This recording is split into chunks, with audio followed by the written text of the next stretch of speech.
A historic agreement toward finally achieving genuine and lasting peace in Mindanao has been sealed. The accord was between the Philippine government and the Moro Islamic Liberation Front.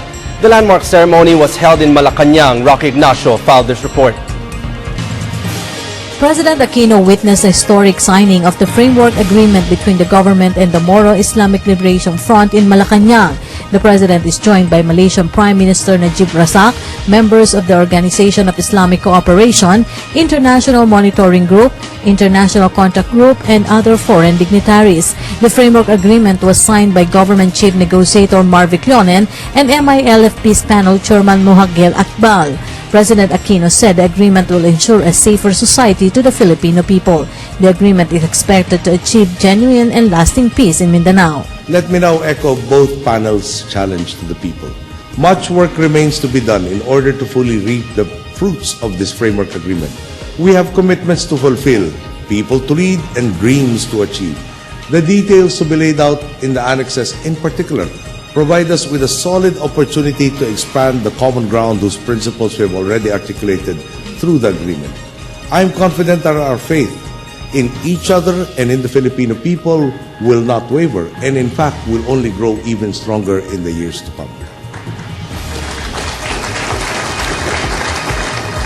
But as the saying goes, the devil is in the details. We are now at the beginning of a comprehensive agreement that will map out the detailed steps, detailed commitments, and detailed programs.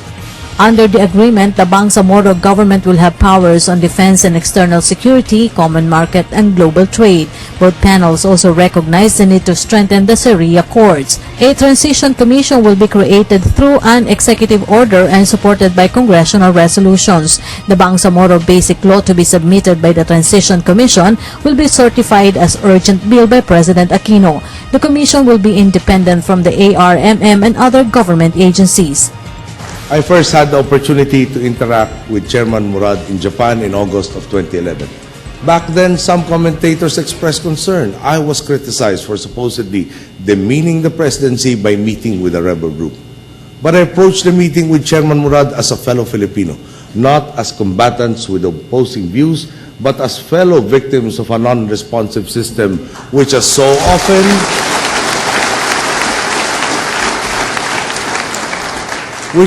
often driven our people towards bloodshed and suffering. We looked at each other as brothers, responsible and committed to the attainment of the aspirations of our people.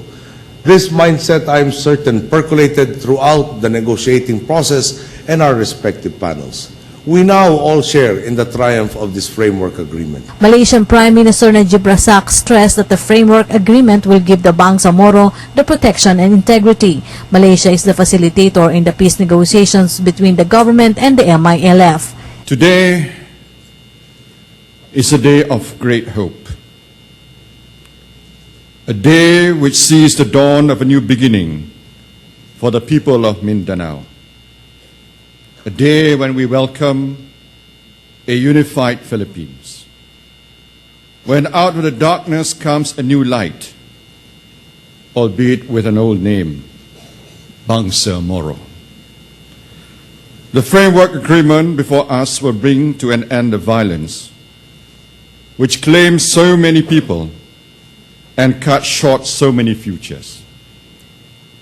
It will protect the rights of the Bangsamoro people and preserve the sovereignty and territorial integrity of the Philippines.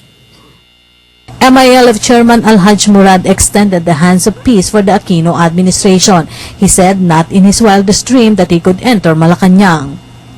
Today, I am here not as a tourist, nor as a politician who seeks personal political favors from the President of the Philippines, but as the humble chairman of the Moro Islamic Liberation Front, mandated by our brothers and sisters on the ground and by the Bangsamoro people to witness an historic agreement with the government of the Republic of the Philippines under the leadership of President Benigno Simon Aquino III. Murad considers the agreement as victory for the Filipino people. He is honored that an agreement was forged under the Aquino administration, the son of former Senator Benigno Ninoy Aquino and former President Cory Aquino, who fought against dictatorship. It is in the context that I come in peace and to forge a partnership of peace on the basis of the framework agreement between the MILF and the Philippine government. Your Excellencies, almost 5 centuries of foreign invasions and domination had given birth to what we now call the Bangsamoro question. In the course of these centuries of conflict, we have seen the loss of our traditional Moro sultanates, the extirpation of our sovereignty as a free Moro nation. The ceremonial signing was held amidst the opposition of the Moro National Liberation Front o MNLF, but Murad appealed to former MNLF chairman Nur Miswari to give unity a chance in Mindanao. Meanwhile, international monitoring team will continue to monitor the implementation of the framework agreement. For the People's Television, Rock Ignacio.